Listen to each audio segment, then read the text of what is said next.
napapansin siguro nila, I have like 500 matches, 1,000 matches, pero pagdating ng Valentine's Day, how come I don't have a date? Hi Cosmo, we're here today for another episode of Cosmo Convos with Ida. And for today, it's a special Valentine's Day episode and we have two relationship experts with us today to talk about everything about dating, relationships, and landian. First, we have the Landi Tip Queen on TikTok. She hosts the Landian with Danny podcast, and she actually graduated magna cum laude from UP Diliman. She graduated with a degree in speech communication with an area of concentration in interpersonal and instructional communication. And then for our second guest, we have the Philippines' first US certified matchmaker and the pioneering relationship coach. As the founder of Singles Events Manila, she transforms the dating scene with expert, science-based insights. Let's welcome Danny and Coach V. Hi. Yay! I'm so excited to talk about landian because usually it's just me and the girls.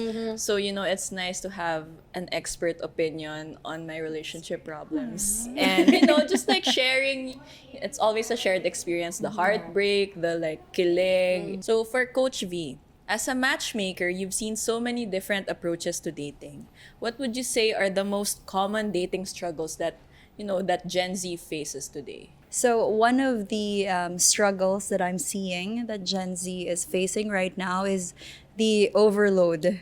So they have so much options that they could not decide whether do I go on a date with this person or maybe somebody will come na better, or do I just commit to this person, or maybe I'm gonna keep them in a situationship and wait for a better one. Yeah. So it's that options overload that's happening right now because of technological advancements as well. Kasi there are so many ways to meet people now, diba? Parang before it was just like in college or in school, at work. Now it's like, do I go to this running club? Do I go to this, Diba?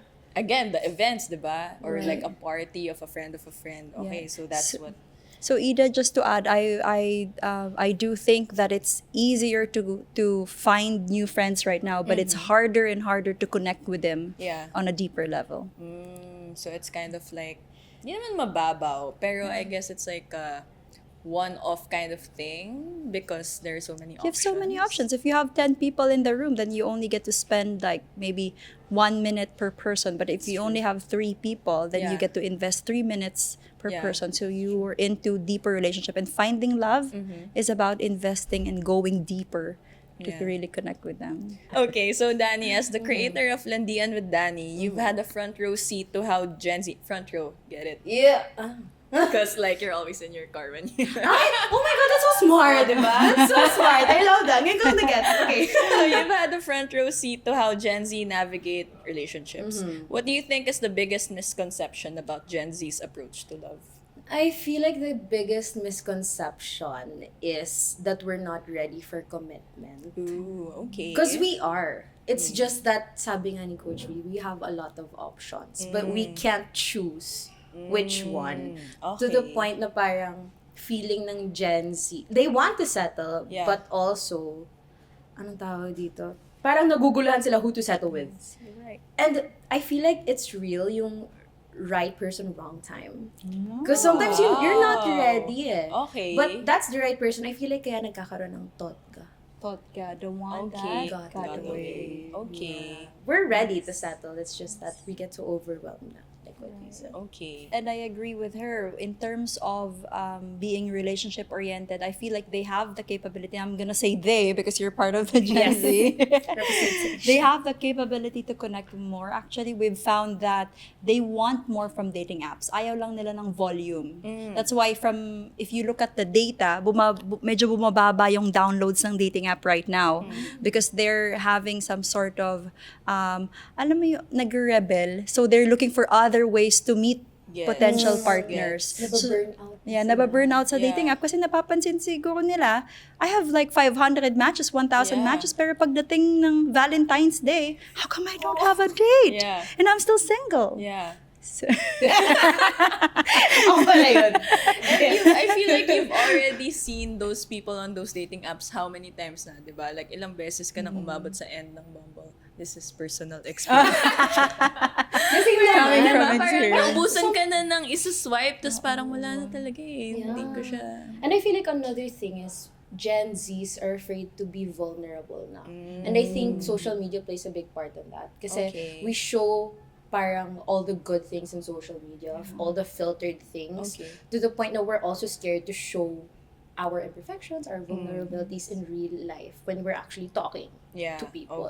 But to be fair with the Gen Z, I agree that they are in a very challenging position right now. Because if you talk to our grandparents, how did they find their partner? Kapitbahay ko, katrabaho ng kapatid ko, o kaya pamangkin nung kaopisina.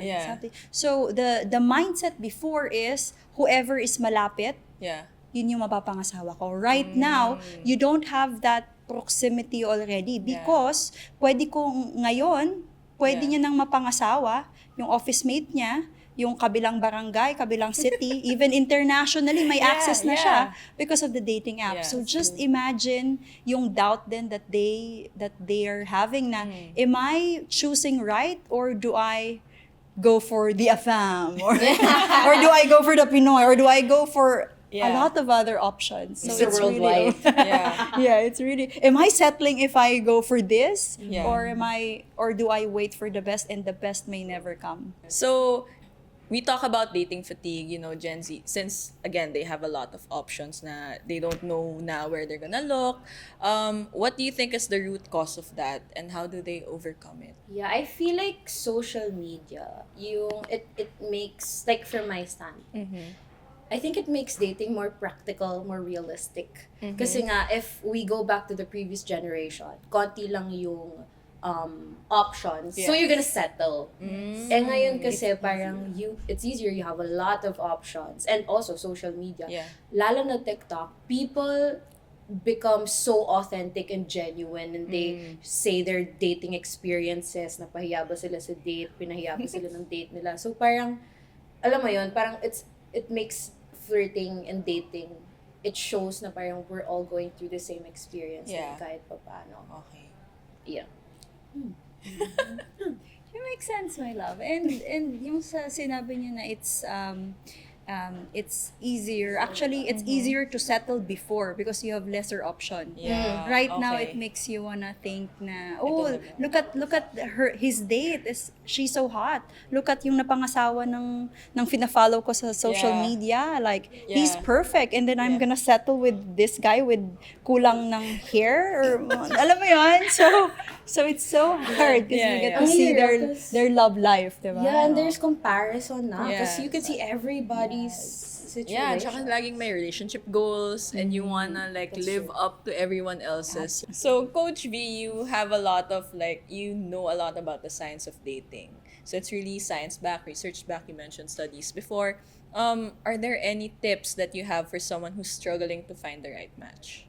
Oh, wow. So we have a lot of tips for you, but one thing that I would say, that's why we promote self-improvement. Alam mo kung bakit? Because we have this theory and it's called matching hypothesis. Ano ibig sabihin ng matching hypothesis? Basically, ang sinasuggest nun is ang nakakatuluyan daw natin is ka-level ng attractiveness level natin. Wow. So Danny, for example, di ba? Danny is a 10. She will either go for a 9, a 10, or an 11. Wow. She's not gonna go for somebody who's 5. You know why? Because she's gonna feel na, I can do better. Okay. Why would I settle for 5? But she's not gonna go for somebody who's 13. Why? Dami kong competition dyan. Lolokohin ako niyan. So she's gonna go within her level. That's why I would always say, if you want a better match, you don't pick a better match. You elevate yourself. You work on yourself so you become better, and then you match with people on a higher scale. That's so smart. So, kumari, if you're personally, you think, I'm a 7, ganyan. I'm gonna work hard to be a 10, so I attract a 10? Yeah, so Ganon. that a 9, an 8, and a 10 will go for you and not feel nalugi sila. Okay. Because you are in their level as well. Yeah, okay. Gusto ko yung may nare-realize si Dan. Parang doon papasok yung you be who you wanna date. Yes. And for example, you want somebody who is fit Yeah. And, yung nagko-cold plunge, nag-yoga, Specific. nag-run, Run club. If you don't do these things, you Yeah. don't resonate with the person and they Yeah. don't see you sharing that lifestyle with you because you don't know anything. Like, anong cold plunge? Oh. So be in the lifestyle of the man or the woman that you wanna That's be true. with. Totoo naman. Parang even without theory or like, alam mo yun, just based on experience, diba? Syempre, sasabayan mo yung gusto mo i-date. Diba? You get into their interests also. So for Danny, what's one piece of advice naman that you'd like to give to someone who feels they're stuck in the swipe culture? Since you mentioned na, you're on the apps and Yeah. all that. I feel like swipe in real life. No, kasi, Wow. Okay. diba, you keep on swiping on dating apps. And in dating apps, when you swipe right, you match, you make the first move. Like, Oh. even if you're a boy or girl, whatever Yes. that dating app is. We fail to do that in real life. Kasi pag may nakita na tayo, okay, type ko to, Yeah. na-swipe ko na siya in my head na right. Pero hindi ko siya kakausapin. And then nag-expire na Wow. yung chance mo Okay. to actually interact with that May person. expiration din, parang sa app talaga. Kasi no? sa app, Okay. 24 hours. Yeah. You have 24 hours to... Yeah. You have Paano ba in less real in life? You person. have like Yeah. 10 minutes. Yes. Sometimes Diba? seconds. Seconds Kapag lang. naglalakad lang sila. And you're gonna yes. miss that chance. Kaya parang Okay. I tell people who watch my Landi Tips, Yeah. you have to practice. Parang treat yourself as a flirting athlete. Na kahit hindi mo Flirting kaharap yung... I love it. She just created her own term, flirting athlete. Oh, what do you do? I'm an athlete. What kind of athlete? Flirting athlete. MVP. Okay. Diba? And If you then, think about it, you have to practice flirting. Kasi Okay. there's also this thing called the playful flirt. Na parang you flirt with someone kahit di mo naman siya super type. And I feel like... In short, pinapasa mo lang. like for example, like sa bar or sa party, Okay. hindi mo naman sila makikita bukas. So, try mo na, flirt with that person. Yeah. Let's say, gumana, edi good job. Yeah. Pipinpoint mo na yung sa utak mo, okay, gagawin ko to pag na-meet ko yung the love of my life. Kapag hindi naman siya gumana, edi, okay, try the next approach. Di ba? Parang Okay. ganun din naman pag-athlete. You keep on trying. You keep, Keep on like... practicing. Yes, practice. Yeah. Practice makes perfect. Okay. So when a friend interrupts you when you're talking to a man, you say, wag mo na nag-training ako. Ay, sorry. Hindi demure. Hindi pala na. I love on branding. On branding guys. Sorry. Okay, so again, a while ago, we were talking about like Gen Z struggling to find the one or settling down. Is it a good thing or a bad thing? Kasi like we were saying a while ago na yung mga lola natin, kapitbahay kasi, so doon na sila nagsettle. Pero we all know na hindi naman siya, ibig sabihin, it's the Not best. necessarily, absolutely. Diba? Like, it doesn't mean it's gonna work out. So, is it a good thing that they're more selective now, like Gen Z? So I feel like the delay in commitment with in relationships, it's because of one is high standards. Yeah.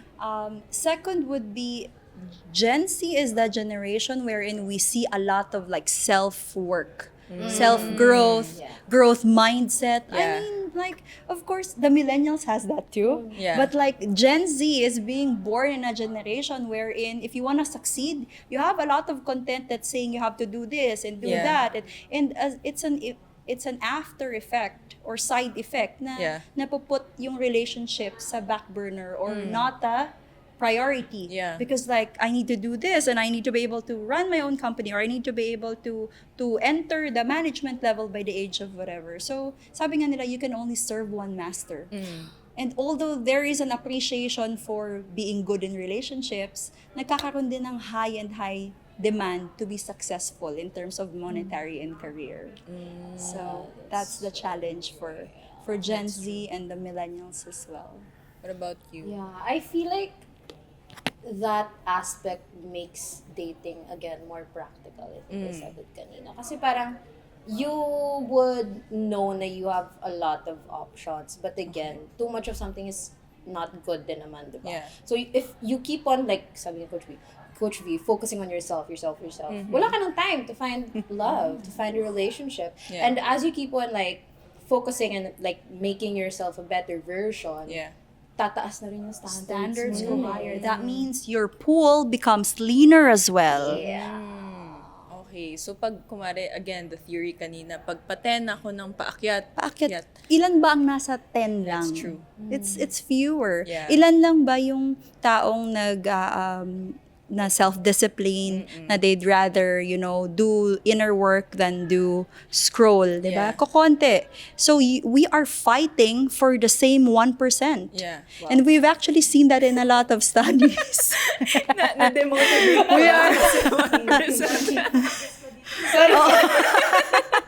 Sorry. Danny, resource ka, Danny. Naging viewer na. Yeah. So there was this one interesting study wherein pinakita nila na sa dating app daw, men, only 10% are getting a lot of attention from women, and the 90% hindi daw masyado napapansin. And these are the 90% na okay naman sila, they're relationship-oriented, but maybe they're not the fittest, maybe they're not the most pogi. Yung sabihin natin yung 10% na pinag-aagawan ng women, they feel like, oh, I have so many women, so they don't settle too. So, lalo lang din nasasaktan yung mga babae kasi, oh, I really love that man, kaso he wants to date around. Because we are all fighting for the same part of the pie while ignoring the rest who could have been a good husband as well. Yeah.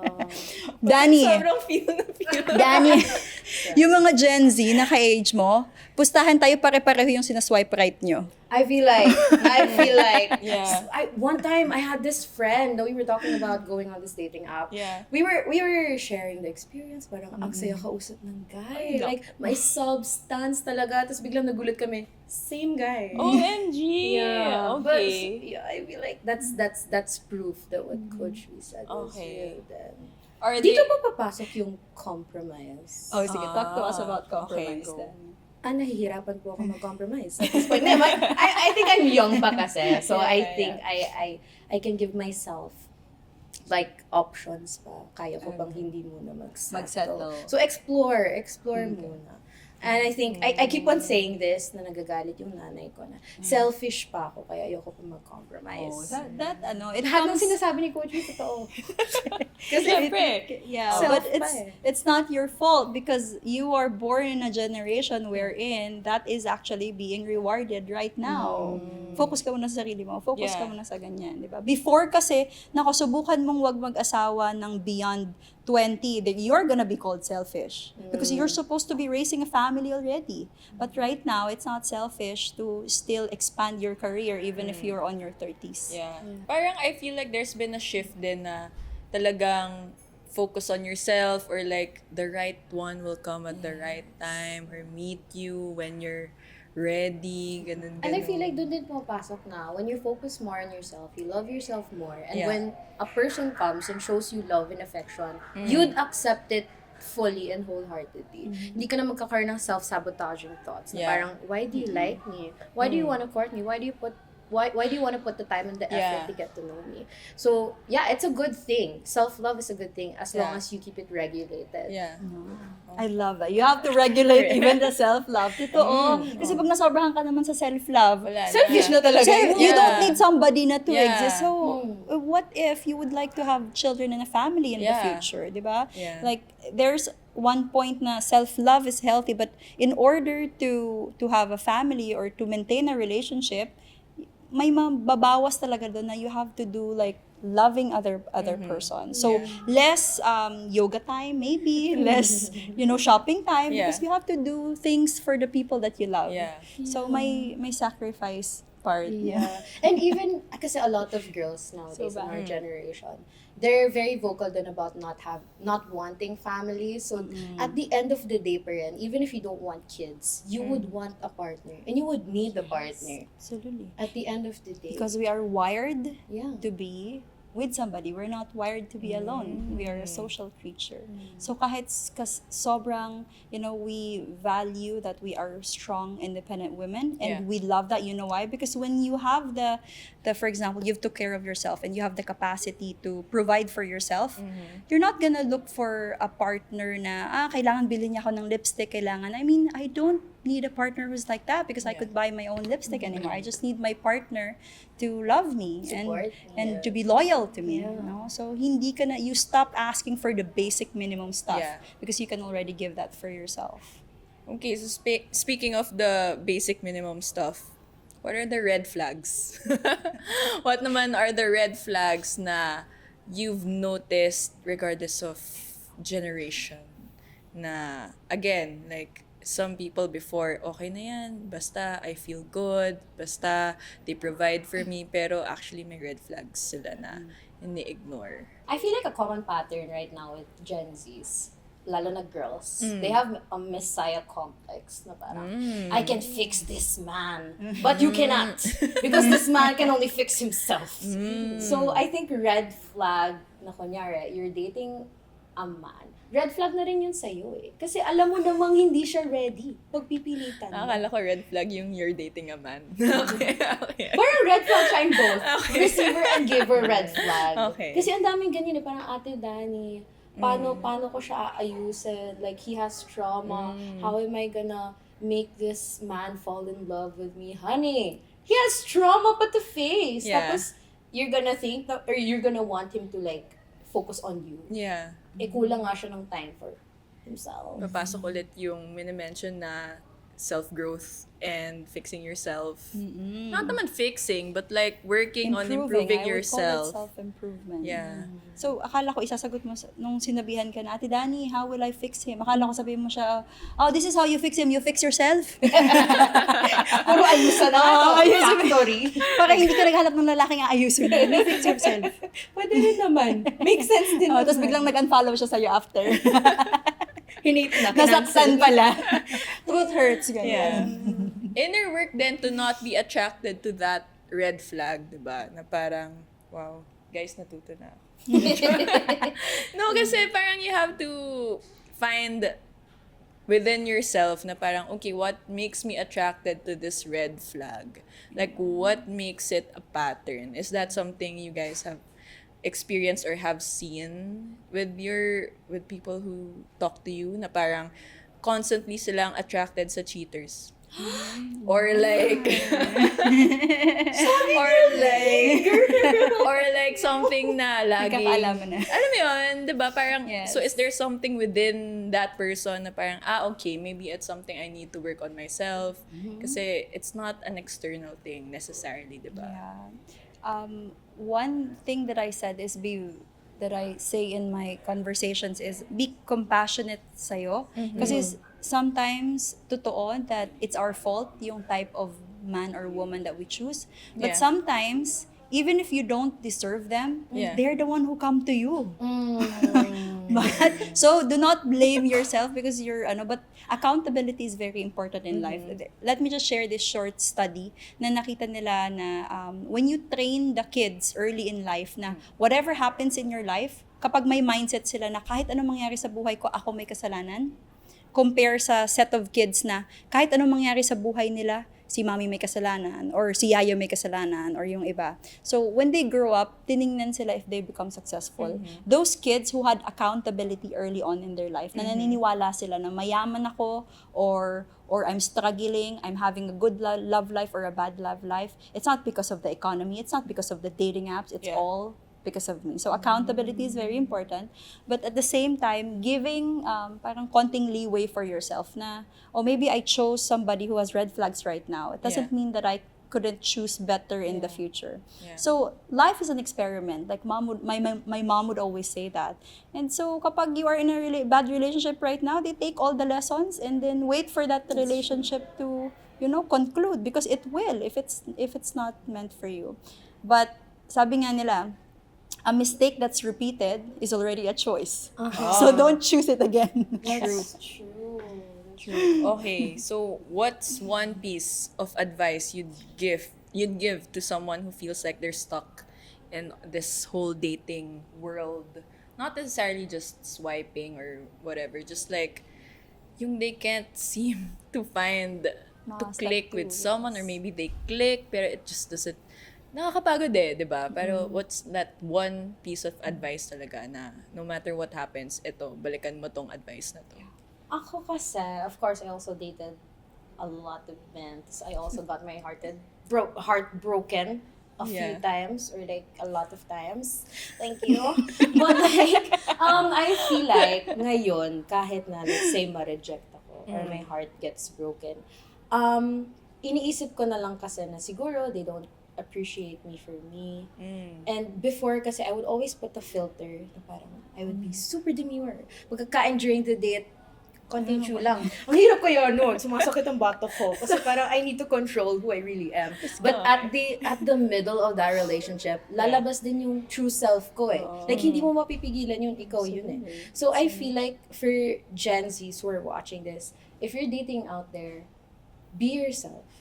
Because the right person would appreciate it. And based on experience, yung mga guys na I really showed who I really was, sila yung mga nice talaga yung relationship ko sa kanila. Like, even now, kinda, like, we're still friends. Hindi kami nag-break up on bad terms. Kasi, So, be authentic talaga. Yeah, Ganun. yeah. So, what if matakaw ka talaga? So, kakain ka talaga ng marami, even on Oo, first yung date? tita ko, yung nakatuloy, yung husband niya now, first date nila, nag-order siya ng crispy pata. Talaga? And Hindi na there's, turn off? no. Hindi na Like, turn dun, sabi daw ng tito ko, like, this is the woman I'm gonna marry. Ah. Kasi parang yung pala, parehas lang favorite yung crispy Crispy pata. pata.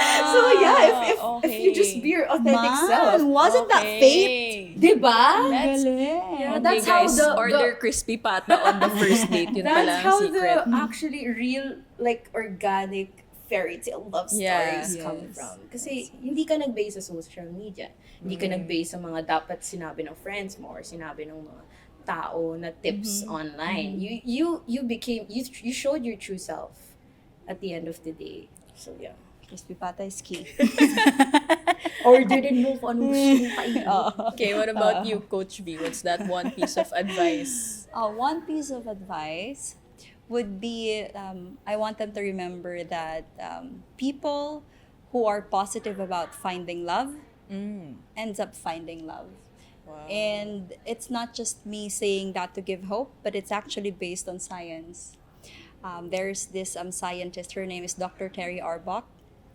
She's actually a friend as well, and she studied thousands and thousands of people because she's a scientist for almost 40 years. Yeah. So nakita niya na yung mga taong naniniwala na there's love out there, that it's healthy relationship out there, na makakahanap ako ng somebody, they're the one who ends up with somebody by the end of their life. Okay. Manifest. Doon din ba Manifest. papasok yung manifesting? I don't know if there's a science to it. There's Doon a din science papasok to it. yung Because when you're mindset na positive yun. about love, when Okay. somebody comes to you, you don't shut them down. You give them a chance to come to you. You converse Okay. with them. You are more open. Because naniniwala ka, there's love out there. Yeah. Compared to people who are cynical about love already. They're gonna be like, hindi pa nga nagpapakita ng step 2. Yeah. Sinasabi mo na, alam ko na gagawin niya sa step 10, iiwan niya ako. Oh, So they shut okay. down the love kahit hindi, kung yun dapat yung the one niya eh. Yeah. Kaso because of bad experience, because of trauma, they feel like, every man is the same, every woman is the same. Pinangunahan mo So, na. Wala pa. So, nag-isa na siya. The tips are Don't be eat that person. crispy pata.